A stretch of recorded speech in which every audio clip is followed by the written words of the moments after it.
Hello everyone, मेरा नाम है गौरी घाटे और यूजुअली लॉ प्रेप ट्यूटोरियल्स के इस चैनल पे मैं आपके लिए इंडियन एक्सप्रेस के एक्सप्लेन्ड की सीरीज पे लेक्चर्स कवर करती हूँ। लेकिन आज का लेक्चर थोड़ा अलग है। इनफैक्ट आज का लेक्चर से शुरू नहीं होगा, एक कहानी से शुरू होगा। ये एक ऐसी कहानी है जिससे हमारी इंडिया की सोसाइटी, हमारे इंडिया के पॉलिटिकल सोवरेनिटी और हमारे इंडिया के लोगों की लाइफ की ट्रैजेक्टरी बदल गई।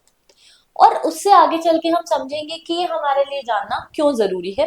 और ये हमारी एग्जाम से आगे बढ़ के एक एक कहानी है जो हमें पता होनी चाहिए कि हमारी इंडिया के पोस्ट इंडिपेंडेंस हिस्ट्री में क्या हुआ तब 1960 से लेके आज तक। तो ये कहानी शुरू होती है 1967 में, एक बहुत ही छोटे से वेस्ट बंगाल के गांव में जिसका नाम था नक्सलबाड़ी। अब इसी छोटे से गांव में एक छोटा सा किसान था जिसका नाम था बिमल किसान। बिमल जो था कोर्ट से ऑर्डर लेके आया कि वो अपना लैंड जो है हार्वेस्ट कर सकता है, वो अपने लैंड पे हल चला सकता है और एग्रीकल्चर प्रैक्टिस कर सकता है। इसके लिए हमको समझना पड़ेगा 1967 का इंडिया कैसा था। 1967 के इंडियन सोसाइटी को अगर हम देखें तो ये सोसाइटी बहुत ज्यादा फ्रैगमेंटेड थी। फ्रैगमेंटेड का क्या मतलब है? बहुत ज्यादा टुकड़ों में थी। और सोसाइटी के इन टुकड़ों का बेसिस दो थे, एक था कास्ट और एक थी क्लास। और माने न माने ये दोनों चीजें ओवरलैप में थी। और इसी क्लास और इसी सोसाइटी के फ्रैगमेंटेशन की वजह से जो नक्सलबाड़ी के लोकल जमींदार थे उनको ये बिल्कुल बात हजम नहीं हुई कि एक ट्राइबल किसान कैसे अपना लैंड कल्टीवेट कर सकता है। और इसी चलते 1967 में एक दिन बिमल किसान जब अपने खेत पे जा रहा होता है तो उसे अटैक किया जाता है लैंडलॉर्ड्स या जमींदारों के लोगों के द्वारा। अब ये जो एक इंसिडेंट है ये हमारे इंडियन हिस्ट्री में, पोस्ट इंडिपेंडेंस इंडियन हिस्ट्री में बहुत इंपॉर्टेंट इंसिडेंट बन जाता है। क्यों ऐसा? क्योंकि इस इंसिडेंट के रिटेलिएशन, इस इंसिडेंट के बदले में जो मूवमेंट शुरू हुआ उसने इंडिया को एक पैरेलल गवर्नेंस में जकड़ लिया कई दशकों तक। इनफैक्ट पिछले महीने तक इंडिया के कई पार्ट्स इस मूवमेंट के वायलेंस के अंडर जी रहे थे आज तक। क्या मूवमेंट शुरू होता है नक्सलबाड़ी में बिमल किसान के साथ जब ये होता है, इसके रिटेलिएशन में कुछ लोग एक आर्म्ड अपराइजिंग करते हैं। आर्म्ड अपराइजिंग मतलब रिवॉल्ट करते हैं, आवाज उठाते हैं इस कास्ट और क्लास स्ट्रक्चर पे। अगर आज हम ये सोचें कि हाँ चलिए बात तो सही है, क्लास स्ट्रक्चर कास्ट स्ट्रक्चर ऐसा नहीं होना चाहिए, तो हो सकता है एक सेकंड को हमको उस स्टार्टिंग पॉइंट से लगे कि यस बात सही है। लेकिन अब हम इस मूवमेंट ने आगे क्या शेप लिया उसे पढ़ेंगे। और इसके लिए हमें यह जानना है कि अब ये न्यूज में क्यों है। तो अभी न्यूज में इसलिए है क्योंकि हमारे होम मिनिस्टर अमित शाह जी ने कहा है कि barring one the entire top leadership of Maoists wiped out, Amit Shah tells Lok Sabha. अब यहाँ बहुत सारे टर्म्स हैं जो हमें समझना बहुत जरूरी है। और इन टर्म्स को हम कैसे समझेंगे? इन टर्म्स को हम लिस्ट डाउन करके समझेंगे। आइए समझते हैं इसको। सबसे पहले जो टर्म हमें समझना बहुत जरूरी है वो है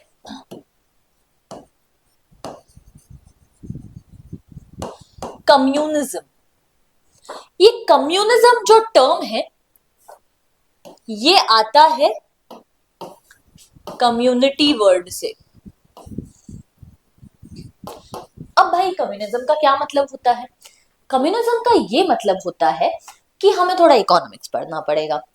अब जैसे कि मैंने पिछले कभी कभी लेक्चर्स में आपको कहा है कि मान लीजिए ये पेन प्रोड्यूस करने के लिए मुझे किस किस चीज की जरूरत है, तो अगर मैं सारी चीजें जो मुझे जरूरत है इस पेन को मैन्युफैक्चर करने के लिए उनको एक साथ लाऊंगी तो कम से कम 4 कैटेगरीज होंगी जिनको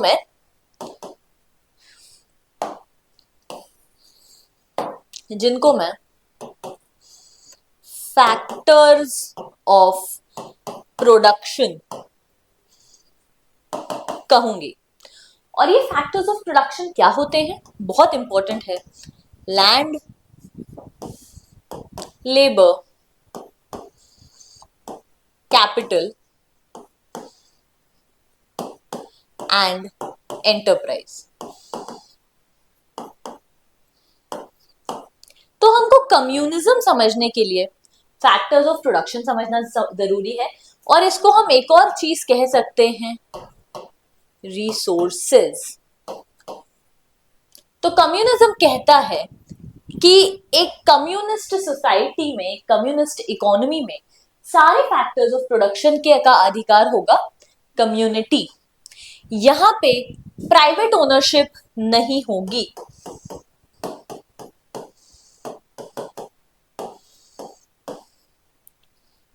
प्राइवेट ओनरशिप ना होने का क्या मतलब है? आप लोग अपने घर पे बैठ के ये लेक्चर देख रहे हैं, आप में से कुछ लोगों ने हो सकता है चश्मा पहना है, तो कम्युनिज्म में ये आपका चश्मा नहीं है, ये हम सबका चश्मा है, जो हमने अभी आपको एज कम्युनिटी दिया हुआ है यूज करने के लिए, ताकि आप कम्युनिटी के लिए काम कर सको। आप जिस फोन पे देख रहे हो ये लेक्चर, ये फोन आपका नहीं है, ये हमारा फोन है। तो आप देख रहे हैं कम्युनिज्म में प्राइवेट इंडिविजुअल ना लैंड ओन कर सकता है, ना कैपिटल ओन कर सकता है, इसे कहते हैं कम्युनिज्म। अब बात कहां आती है कि कम्युनिज्म जो है वो कहता है फैक्टर्स ऑफ प्रोडक्शन कम्युनिटी के पास होने चाहिए, लेकिन बीच में हमको एक बॉडी चाहिए जो इन फैक्टर्स ऑफ प्रोडक्शन को रेगुलेट करे। सिर्फ कम्युनिटी में हम देंगे तो दंगा मच जाएगा। अगर हम कहेंगे कि आज से ये सारा लैंड हम सबका है, ना मेरा है ना आपका है, तो दंगे मच जाएंगे। इसीलिए बीच में एक इंटरमीडियरी बैठता है जिसको हम स्टेट कहते हैं। कम्युनिज्म इसीलिए कहता है कि सारे फैक्टर्स ऑफ प्रोडक्शन स्टेट के थ्रू कम्युनिटी की ओनरशिप होती है। इसका उल्टा होता है अगर हम इस डायरेक्शन में देखें तो कैपिटलिज्म, जहां सिर्फ और सिर्फ लोगों का एक मोटिव होता है, वो है प्रॉफिट कमाना। ये एक बहुत बेसिक कॉन्सेप्ट है जो क्लैट की प्रेपरेशन में आपको समझना जरूरी है। तो मैंने सोचा आज मैं आपको जब नक्सलिज्म पढ़ा रही हूं तो मैं आपको कम्युनिज्म भी हाथ के हाथ पढ़ा दूं। क्यों जरूरी है हमें ये समझना? क्योंकि हमें इनसे रिलेटेड दो लोगों के नाम जानना बहुत जरूरी है। एक हो गए कार्ल मार्क्स, जिन्होंने कम्युनिज्म का कॉन्सेप्ट प्रोपाउंड किया था, और एक हो गए माओ से तुंग, जो चाइना के लीडर थे। ये दोनों कम्युनिस्ट पॉलिसीज फॉलो करते थे। अब हमें इनका नाम जानना क्यों जरूरी है? क्योंकि हम नक्सलवाद में दो पॉलिटिकल पार्टीज को समझेंगे। दोनों का नाम है CPI, communist party of India, एक है मार्क्सिस्ट और एक है माओइस्ट। अब जब हम रैडिकल नक्सलवाद की बात करते हैं तो हम बात करते हैं सीपीआई माओइस्ट की, जो इंडिया में एक बैंड ऑर्गेनाइजेशन है। अब हमें यह समझना है कि कम्युनिज्म तो कह रहा है कि स्टेट के पास रिसोर्सेस होने चाहिए, तो नक्सलवाद जो है ये स्टेट को एक दुश्मन जैसे क्यों देखता है? इसका जवाब ये है कि हमें कार्ल मार्क्स की थ्योरी पढ़नी पड़ेगी। कार्ल मार्क्स ने कहा था कि ये जो समाज है हमारा दो हिस्सों में बटा हुआ है, एक है हैव्स और एक है हैव नॉट्स। हैव्स वो लोग हैं जिनके पास ये रिसोर्सेज और पैसे हैं, और हैव नॉट्स वो लोग हैं जैसे बिमल किसान, जो पेजेंट्स हैं, जिनके पास कुछ रिसोर्सेज नहीं है हमारे समाज में। तो नक्सलों का ये कहना है कि ये जो हैव्स हैं ये मिलके स्टेट बनाते हैं, इसीलिए स्टेट एक करप्टेड आइडियोलॉजी है, जिसकी वजह से स्टेट से रिलेटेड जो सारे सिंबल्स हैं उन पे अटैक किया जाता है नक्सलवादियों द्वारा। कैसे symbols? Election commission of India, the postal department, state police, इन सब पे अटैक्स किया गया है नक्सलों के द्वारा।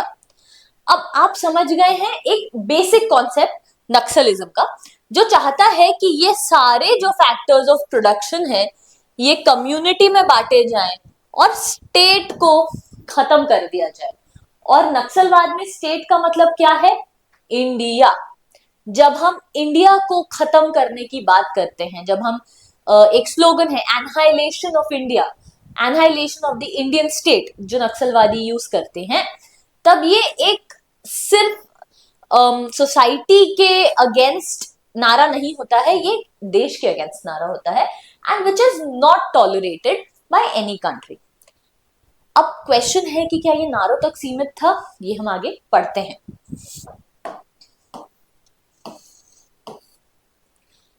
हमें इसके लिए कुछ फैक्ट्स जानने पड़ेंगे जो हमारे एग्जाम के लिए जरूरी हैं।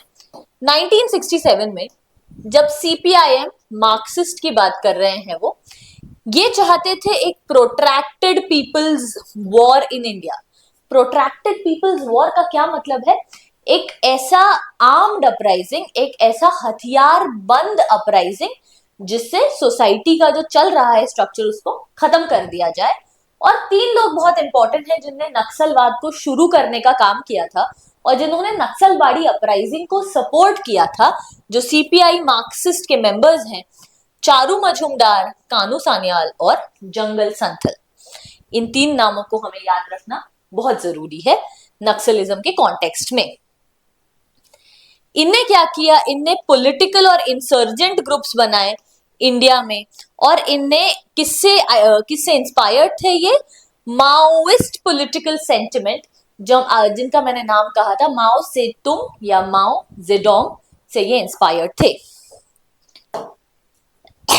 अब ये मूवमेंट धीरे धीरे आगे बढ़ने लगा, नक्सलबाड़ी से बाहर गया, वेस्ट बंगाल से बाहर गया, और धीरे धीरे ये मूवमेंट जो है वायलेंट होने लगा। ये है नक्सलबाड़ी मूवमेंट के बारे में। अगर हम इसको ध्यान से देखें तो चारू मजूमदार, कानू सन्याल और जंगल संथल, इनको नाम दिया गया था द सिलीगुड़ी ग्रुप, क्योंकि ये सिलीगुड़ी डिवीजन में है नक्सलबाड़ी। ये लीडर्स थे, माओ सेतुंग की आइडियोलॉजी है अबॉलिश फ्यूडलिज्म, मतलब जमींदार, लैंड टू द टिलर, मतलब जो उस पर मेहनत कर रहा है उसका लैंड, पीपल्स पावर, पावर लोगों के हाथ में होना चाहिए, लिबरेटेड जोन, किससे लिबरेटेड? स्टेट से लिबरेटेड, और आर्म्ड इंसरेक्शन, मतलब हथियार बंद एक अपराइजिंग। ये है बिमल किसान की स्टोरी। और जब ये अपराइजिंग हुई तो this was a very violent uprising इन नक्सलबाड़ी, जो बहुत स्प्रेड हुआ आगे, और इसे हम देखेंगे। और अब इनका ऑर्गेनाइजेशनल स्ट्रक्चर क्या है, हमें ये समझना पड़ेगा कि जो नक्सलवाद इंडिया में था ये बहुत ज्यादा वेल ऑर्गेनाइज्ड मूवमेंट था। वेल ऑर्गेनाइज्ड मूवमेंट मतलब उनकी हाईएस्ट डिसीजन मेकिंग बॉडी थी पोलित ब्यूरो, जो सीपीआई माओइस्ट की थी। हम ये डिस्कस कर चुके हैं कि एक बैंड ऑर्गेनाइजेशन है। किसी भी कम्युनिस्ट पार्टी की, भले ही से वो यूएस फॉर्मर सोवियत यूनियन की हो, भले ही से वो चाइना की हो, भले ही से वो सीपीआईएम जो मार्क्सिस्ट है उनकी हो, उनकी हाईएस्ट लेवल की डिसीजन मेकिंग बॉडी को पोलित ब्यूरो कहा जाता है। इनकी एक पीपल्स लिबरेशन ग्यूरिला आर्मी पीएलजीए भी थी। पीएलजीए में सबसे ज्यादा इंपॉर्टेंट वर्ड है ग्यूरिला, क्योंकि ये ग्यूरिला वॉरफेयर करते थे। ग्यूरिला वॉरफेयर का क्या मतलब होता है? ये कहते हैं कि अटैक करते हैं और एक ऐसी टेरिटरी में लोगों पे, इंडिया के सिंबल्स पे अटैक करते हैं जहां जो टेरिटरी इनके नोन है, ये जानते हैं उस टेरिटरी का चप्पा चप्पा, तो वो अटैक करेंगे। यूजुअली जंगल होता है यहाँ पे, और भाग जाएंगे और जंगल में गायब हो जाएंगे। इसे ग्यूरिला वॉरफेयर कहते हैं। ये साथ साथ अपनी जन अदालत चलाते थे, मतलब सरकारी जो अदालत चलती है उसके पैरेलली नक्सल्स जो है अपनी अदालत चलाते थे अलग से, और इनको सपोर्ट करती थी फ्रंट ऑर्गेनाइजेशंस। अब फ्रंट ऑर्गेनाइजेशंस का कॉन्सेप्ट हमको समझना बहुत जरूरी है। फ्रंट ऑर्गेनाइजेशंस वो ऑर्गेनाइजेशंस हैं जो वाइट वॉश करती हैं वायलेंट नक्सल एम्स और एक्शंस को। इसका मतलब ये एक अर्बन एरिया में बेस्ड ऑर्गेनाइजेशंस होती हैं नक्सलवाद हम अभी देखेंगे कि ट्राइबल और रूरल एरियाज में ज्यादा फोकस था। फ्रंट ऑर्गेनाइजेशंस जो होती हैं ये अर्बन एरियाज में होती हैं और ये नक्सलवाद की आइडियोलॉजी को जस्टिफाई करते हैं जो कि एक बहुत वायलेंट आइडियोलॉजी है। और तो और ये मॉनेटरीली भी हेल्प करते हैं एक वायलेंट स्ट्रगल, एक वायलेंट अटैक जो होता है इंडियन फोर्सेस पे उनके लिए। ये अपने नाम से पैसे मांगते हैं। फॉर एग्जाम्पल मान लीजिए एक एनजीओ चलेगा और इस एनजीओ की जो फंडिंग आएगी वो पीछे से राउट होके काम आएगी वायलेंट नक्सल अटैक्स के लिए। इन्हें कहते हैं फ्रंट ऑर्गेनाइजेशंस। ये मिसिर बेसारत हैं जो अकेले पोलित ब्यूरो के सर्वाइविंग मेंबर आज की तारीख में बचे हैं, बाकी सबने सरेंडर कर दिया है। अब आते हैं हम, जब 1967 में ये मूवमेंट बढ़ने लगा तो ये वेस्ट बंगाल से बाहर बढ़ा और जिन जिन स्टेट्स में ये मूवमेंट बढ़ा उन स्टेट्स को हम कहते हैं रेड कॉरिडोर। रेड क्यों कहते हैं? क्योंकि नक्सलवाद से और कम्युनिज्म से जो अटैच्ड कलर है वो रेड है। अगर आप देखेंगे चाइना एक कम्युनिस्ट कंट्री है, उनका फ्लैग पूरे रेड कलर का है, वो है कम्युनिस्ट आइडियोलॉजी से रिलेटेड रेड कलर। अब हम जब रेड कॉरिडोर को देखेंगे इसमें हमने कुछ स्पेसिफिक चीजें देखी हैं। अगर आप देखोगे Chhattisgarh, parts of Madhya Pradesh, parts of Uttar Pradesh, Bihar, Jharkhand, West Bengal, Andhra Pradesh, Telangana, Maharashtra, अब इनमें आपको कुछ कुछ कॉमनैलिटीज दिखेंगी जिनका फायदा उठाया गया है। और ये कॉमनैलिटीज क्या है? ये कॉमनैलिटीज ये है, यहाँ का जो सोशो इकोनॉमिक बेस है ना बहुत वीक था। जंगल एरिया था तो स्टेट को अंदर एडमिनिस्ट्रेशन करने में प्रॉब्लम होती थी। यहाँ बहुत हाई ट्राइबल पॉपुलेशन थी और ट्राइबल्स को नक्सलों ने ये समझाया था कि तुम्हारे लैंड से तुम्हारा अधिकार स्टेट छीन रहा है तो तुम हमें सपोर्ट करने लगो। और तो और उनको बेसिक अमेनिटीज नहीं मिलती थी। बेसिक अमेनिटीज जैसे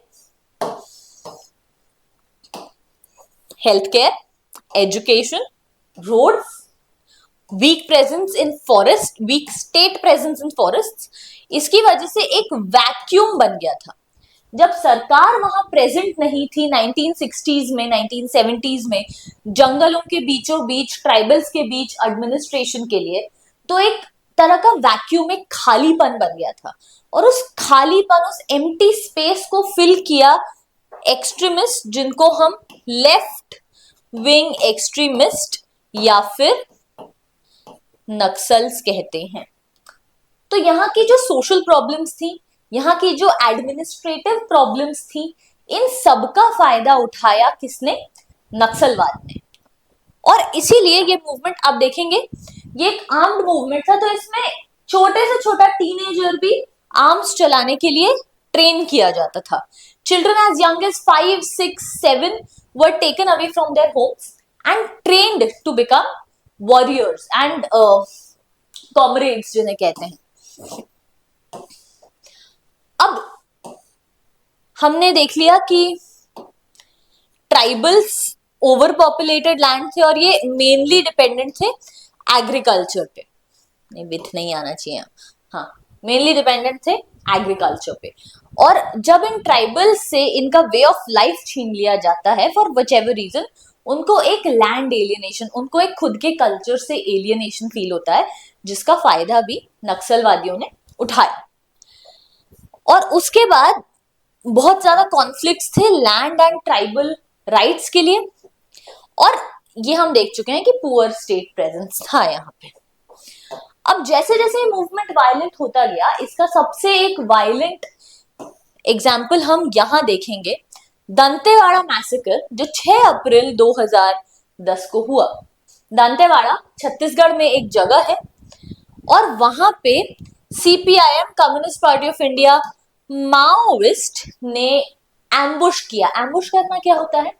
एम्बुश मतलब मुझे पता है कि सीआरपीएफ की टुकड़ी यहाँ आने वाली है, हमारा ग्रुप छुप के बैठ जाएगा यहाँ, उनके आने का वेट करेगा और उनको सरप्राइज अटैक करेगा अचानक निकल के। तो उनने सीआरपीएफ को एम्बुश किया, जिस विच resulted in death of 76 CRPF personnels, इसीलिए इसको एक मैसेकर कहते हैं, एक नरसंहार कहते हैं। और ये आज तक का डेडलीस्ट माओइस्ट अटैक था on Indian security forces. CRPF पे क्यों किया अटैक? क्योंकि वो स्टेट ऑफ इंडिया का एक सिंबल है, इसीलिए उन पे अटैक किया और एक पैटर्न बन गया आगे भी ऐसे एम्बुश स्टाइल अटैक्स करने का। तो अब आप समझ रहे हैं इन्हें रोकना कितना जरूरी था, क्योंकि ये जब मैंने आपको एग्जाम्पल दिया कि बच्चों को ले जाया जाता था, ट्रेन किया जाता था अपने कैडर्स में भर्ती करने के लिए, सोशली इन रीजन्स में लोग सफर कर रहे हैं, स्टेट के सिंबल्स को अटैक किया जा रहा है। जैसे मैंने कहा इलेक्शन कमीशन वहां नहीं जा सकता था, तो मतलब ऐसे कई रीजन्स थे रेड कॉरिडोर में जहां इलेक्शंस नहीं होते थे, जहां सिर्फ पैरेलल गवर्नमेंट चलती थी नक्सलिज्म या लेफ्ट विंग एक्सट्रीमिज्म की। नक्सलिज्म को लेफ्ट विंग एक्सट्रीमिज्म भी कहा जाता है, क्योंकि जो कम्युनिस्ट आइडियोलॉजी है ये पॉलिटिकल स्पेक्ट्रम में लेफ्ट विंग में आती है।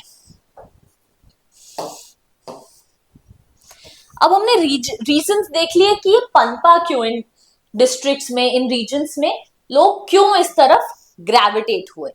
अब हम देखते हैं कि सॉल्यूशन क्या है। तो गवर्नमेंट ऑफ इंडिया ने दांतेवाड़ा मैसेकर के कुछ साल बाद ये सोचा कि इस प्रॉब्लम को हमें जड़ से हटाना जरूरी है, और इस प्रॉब्लम को सिर्फ सिक्योरिटी फोर्सेस, सिर्फ गवर्निंग अथॉरिटीज ये लोग अकेले नहीं हटा पाएंगे। इस प्रॉब्लम को सॉल्व सिर्फ तभी किया जा सकता है जब स्टेट की सारी मशीनरी एक साथ काम करे। आइए हम देखते हैं कैसे।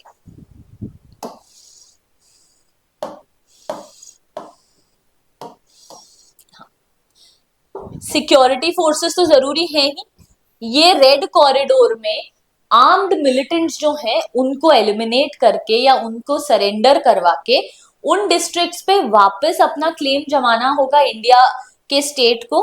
तो ये काम है सिक्योरिटी फोर्सेस का। इनका काम है maintaining law and order. Security forces कौन सी है यहाँ पे रिस्पॉन्सिबल?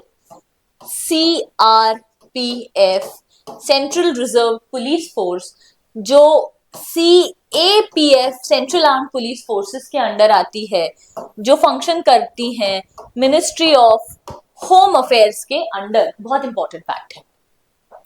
इनने बेटर कॉम्बैट ट्रेनिंग दी गई, इनकी फोर्स को मॉडर्नाइज किया गया, बेटर हथियार दिए गए, इनको जंगल वॉरफेयर की ट्रेनिंग दी गई। इससे पहले क्या होता था, जो जंगल के कुछ जोन्स होते थे इनको नो गो जोन्स कहा जाता था, कि यहाँ लेफ्ट विंग एक्सट्रीमिज्म बहुत ज्यादा पनपा हुआ है, बहुत ज्यादा डेंजरस है यहाँ अंदर जाना, तो हम यहाँ अंदर नहीं जाएंगे। ये पॉलिटिकल स्टैंड था उस समय का। जब पॉलिटिकल स्टैंड चेंज हुआ तो इन नो गो जोन्स के अंदर भी सीआरपीएफ जाने लगी, उनको इसीलिए जंगल वॉरफेयर की ट्रेनिंग दी गई और उनको बेटर हथियार दिए गए, उनकी फोर्स को मॉडर्नाइज किया गया। ये हो गया सिक्योरिटी। अब आते हैं डेवलपमेंट। हमने ये देख लिया कि वहां लेफ्ट विंग एक्सट्रीमिज्म इसीलिए पनपा, वहां नक्सलवाद इसीलिए पनपा क्योंकि वहां स्टेट की एब्सेंस थी, इसीलिए डेवलपमेंट करना बहुत जरूरी हो गया वहां पे। तो वहां लोगों को सस्टेनेबल लाइवलीहुड, मतलब ऐसी नौकरियां दी गई जो लंबे समय तक चलेंगी। इकोनॉमिक ग्रोथ की गई, वहां एम्प्लॉयमेंट अपॉर्चुनिटीज बढ़ाई गई, लोगों की पर कैपिटा इनकम बढ़ाई गई, इंफ्रास्ट्रक्चर बनाया गया, रोड कनेक्टिविटी बनाई गई। ये जो नो गो जोन्स थे, ये नो गो जोन्स इसीलिए थे क्योंकि यहाँ कनेक्टिविटी नहीं थी।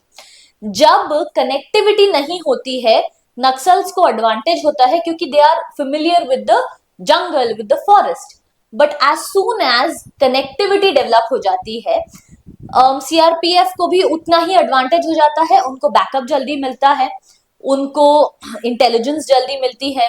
तो अराउंड 60 to 65 नाइट हेलीपैड्स बनाए गए इन रीजन्स में, ताकि कभी भी अगर वहां लोकली किसी को हेल्प चाहिए तो दी जा सके, मेडिकल फैसिलिटीज डिलीवर की जा सके, और स्टेट के रिप्रेजेंटेटिव्स वहां जाके लोगों का ट्रस्ट बिल्डिंग एक्सरसाइजेस कर सके, मतलब उनका विश्वास जीत सके। उसके बाद टेक्नोलॉजी की इनोवेशन हुई। लोगों को टेक्नोलॉजी दी गई, उनके जनधन योजना के अंदर बैंक अकाउंट्स खोले, यूपीआई से उनको एक नेशनल इकोनॉमी में इंटीग्रेट किया गया, साथ ही साथ डायरेक्ट बेनिफिट ट्रांसफर्स किए गए सीधे उनके अकाउंट में। इसका मतलब जो उनका डिपेंडेंस और जो उनका ट्रस्ट नक्सलों पे था, वो ट्रस्ट किस पे बनने लगा है? स्टेट पे बनने लगा है, गवर्नमेंट ऑफ इंडिया पे बनने लगा है। ई गवर्नेंस शुरू हुई यहाँ पे, साइबर सिक्योरिटी शुरू हुई यहाँ पे। यहाँ जैसे ये फोटो दिया है, ड्रोन सर्विलांस शुरू हुई। बिकॉज अब आप समझिए कि कोई कितना भी बड़ा आर्म्ड रिबेलियन हो, एक स्टेट से ज्यादा रिसोर्सेज उसके पास नहीं हो सकती हैं। तो जब एक कोऑर्डिनेटेड तरीके से इंटेलिजेंस का काम किया गया, इंटेलिजेंस शेयरिंग का काम किया गया ड्रोन्स के द्वारा, तब जाके एक बेटर रिकॉग्निशन, एक बेटर रेजिस्टेंस और एक बेटर अटैक हम पुट फॉरवर्ड कर पाए नक्सल्स के अगेंस्ट। लीगल क्रैकडाउन किन लोगों पे? जो फ्रंट ऑर्गेनाइजेशन इनको सपोर्ट कर रही थी, उस पे लीगल क्रैकडाउन। और साथ ही साथ ग्रास रूट लेवल पे एम्पावरमेंट। हमने देखा यहाँ एजुकेशन नहीं था तो यहाँ अच्छे स्कूल्स खोले गए, हमने देखा यहाँ हॉस्पिटल्स नहीं थे, यहाँ अच्छे हॉस्पिटल्स खोले गए, हमने देखा कोई वहां डॉक्टर नहीं बन पाता था तो बाहर से डॉक्टरों को भेजा गया इन रीजन्स में, ताकि लोगों को बेसिक हेल्थ केयर फैसिलिटीज मिल पाए, ताकि लोगों को एजुकेशन मिल पाए। अब आपको समझना पड़ेगा कि सिर्फ एक सीआरपीएफ का जवान ये सब नहीं कर सकता, या सिर्फ सीआरपीएफ ये नहीं कर सकती है। ये सब अचीव करने के लिए गवर्नमेंट स्कूल टीचर भी चाहिए आपको, आंगनवाड़ी वर्कर्स भी चाहिए आपको, हैप्पी कम्युनिटी बहुत जरूरी है, PESA, PESA act, extension of panchayat to scheduled areas act, जो नक्सल पैरेलल जन अदालत चल रही थी उसको रिप्लेस किया गया और उसकी जगह सरकार, जो government of India, state of India की रिकॉग्नाइज्ड पंचायत के इलेक्शंस कंडक्ट करवाए गए। एक इंजीनियर भी उतना ही जरूरी है नक्सलवाद को काउंटर करने के लिए जितना एक सीआरपीएफ पर्सोनल है। तो ये इसे कहते हैं मल्टी प्रोंग्ड अप्रोच। इसके लिए बहुत इंपॉर्टेंट हमारी डॉक्ट्रिन है जो हमने फॉलो की है, इसको कहते हैं समाधान doctrine. What does it stand for? Smart policing and leadership, aggressive strategy, motivation and training, actionable intelligence.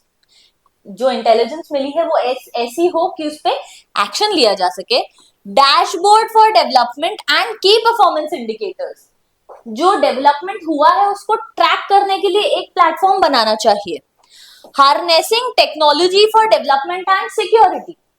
Technological development को हम यूज करें सिक्योरिटी और डेवलपमेंट के लिए। Action plan for each theatre and no access to financing.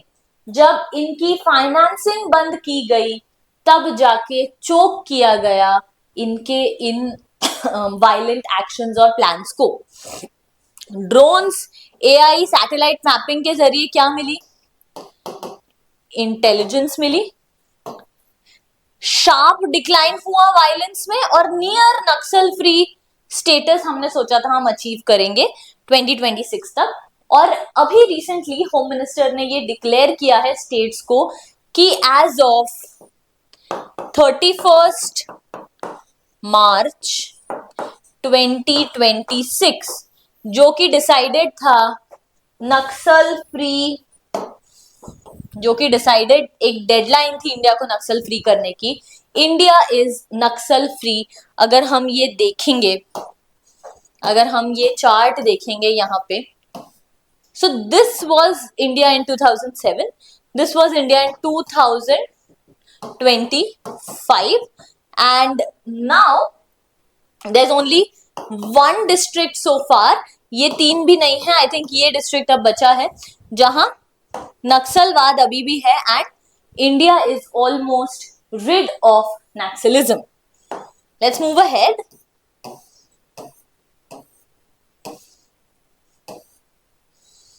ये हमने देखा पीसा एक्ट को, फॉरेस्ट राइट्स एक्ट को, ग्राम सभा को असली अथॉरिटी देना, एनआईए और ईडी के हेल्प से फंडिंग, एनआईए कौन है, हमारी नेशनल इन्वेस्टिगेशन एजेंसी है, ईडी क्या है, एनफोर्समेंट डायरेक्टरेट है, इनके थ्रू फंडिंग बंद की गई, फ्रंट ऑर्गेनाइजेशंस को बंद किया गया और इन डिजिटल इंक्लूजन किया गया उन लोगों का जो इन रीजन्स में रहते थे, direct benefit transverse 4G 5G access से, और स्ट्रैटेजी थी clear, hold and build. Clear करो रीजन से नक्सलवाद को, होल्ड करो उनको ताकि वहां ये आइडियोलॉजी वापस ना पनपे, और उसके बाद उनको बिल्ड करो और डेवलपमेंट स्टार्ट करो उन रीजन्स का। की चैलेंजेस अभी हमें ये देखने मिल रहे हैं कि बहुत ज्यादा स्प्लिंटर ग्रुप्स और सिक्योरिटी वैक्यूम्स है। एक मेजर ग्रुप जो है वो तो पीछे हो गया है, पर उनके जो छोटे छोटे सब ग्रुप्स हैं, पॉसिबल है कि वहां अभी भी आइडियोलॉजी एग्जिस्ट करती है। बहुत ज्यादा एनवायरमेंटल डिग्रेडेशन, आप इस रेड कॉरिडोर को देखेंगे ना तो ये बहुत माइनिंग प्रोन रीजन है। इसको इस यहाँ बहुत ज्यादा एनवायरमेंटल डिग्रेडेशन हुआ है जो इलीगल माइनिंग नक्सल्स कंडक्ट करते थे उसकी वजह से। पुअर रिहेबिलिटेशन, जो पुराने कैडर्स थे नक्सलों के, ये देखिए ये उनको एक स्टिचिंग क्लास में डाला जाता है तो उनको रिहेबिलिटेशन दिया जाता है। अब हमें ये समझना पड़ेगा कि हर नक्सल कैडर वायलेंट नहीं था, हो सकता है उनमें चांसेस हो कि वो वायलेंट एक्ट कमिट जरूर करते, इसीलिए उनका रिहेबिलिटेशन बहुत जरूरी है। किस चीज के बाद, उनके सरेंडर के बाद। और जुडिशियल डिलेज है और अंडर ट्रायल बहुत लोग हैं, तो हमें इन सारे चैलेंजेस को भी डील करना है। अभी तक लड़ाई खत्म नहीं हुई है नक्सलवाद से, ये सारे चैलेंजेस हमें अभी भी एड्रेस करने हैं, but we have come a long way. आपने वो मैप्स देख के आपको समझ में आ ही गया होगा that we have come a long way, and this is the story of Naxalism in India. And I hope कि ये लेक्चर से आपको एक कॉन्टेक्स्ट आ गया हो कि नक्सलवाद क्या है और क्यों एग्जिस्ट करता है, कहां से आया और उसकी आइडियोलॉजी क्या है। आई ऑल्सो होप कि आपको कम्युनिज्म में क्लैरिटी आ गई होगी। आई ऑल्सो होप कि आपको फर्क समझा होगा नक्सलवाद और कम्युनिज्म का, राइट? तो this was today's lecture. I hope you had something to learn from it. In case you have any doubts, आप प्लीज कमेंट सेक्शन में शेयर कर सकते हैं। Thank you.